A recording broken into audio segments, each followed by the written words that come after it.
வேதாகமத்தில் கிருபை பெற்று பெரிய காரியங்களை செய்த 5 நபர்களை பற்றி பார்ப்போம். கிருபை என்பது தகுதி இல்லாதவர்களுக்கு தேவன் கொடுப்பதுதான் கிருபை.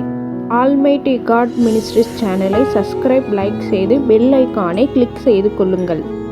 முதலாவதாக ஆதியாகமம் 6ஆம் அதிகாரம் 8வது வசனம். நோவாவுக்கோ கர்த்தருடைய கண்களில் கிருபை கிடைத்தது. தேவன் மனுஷர் முதற்கொண்டு மிருக ஜீவன்கள் அனைத்தையும் அழிக்க நினைக்கிறார்.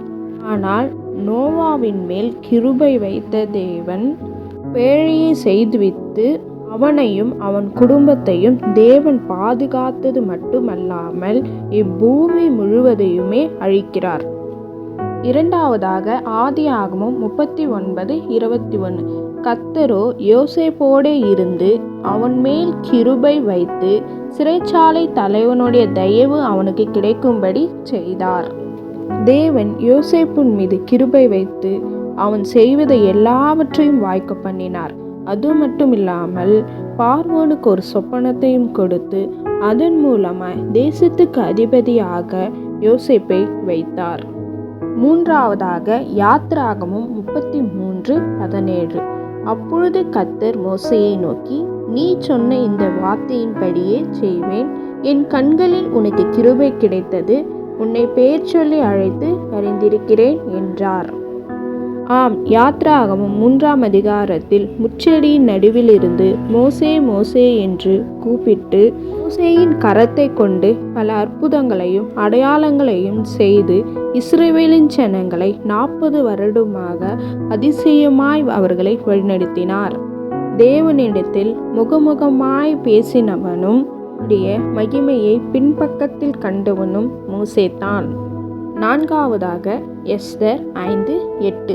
ராஜாவின் கண்களில் எனக்கு கிருபை கிடைத்து என் வேண்டுதல்களை கட்டளையிடவும் என் விண்ணப்பத்தின்படி செய்யவும்.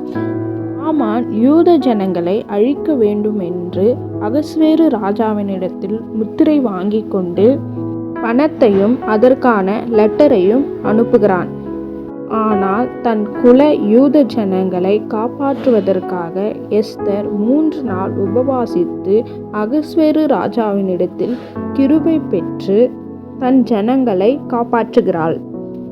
ஐந்தாவதாக லூக்கா எழுதின சுவிசேஷம் 1ஆம் அதிகாரம் 28வது வசனம். அவள் இருந்த வீட்டில் தேவதூதன் பிரவேசித்து, கிருபை பெற்றவளே வாழ்க, கர்த்தர் உன்னுடனே இருக்கிறார், ஸ்திரீகளுக்குள்ளே நீ ஆசீர்வதிக்கப்பட்டவள் என்றான். இந்த உலகத்தையே படைத்த தேவனை சுமந்து பெற்றெடுக்கும் பாக்கியத்தை இந்த மரியாள் பெற்றாள். ஆண்டவராகிய இயேசு கிறிஸ்து இப்பூமியில் பல அற்புதங்களையும் அடையாளங்களையும் செய்து தாம் குறித்த காலத்தில் நம்முடைய அனைத்து பாவங்களுக்காக அவர் ஒருவரே பலியாகி நம்மை சாத்தானிடத்திலிருந்து மீட்டெடுத்தார். ஆமேன்.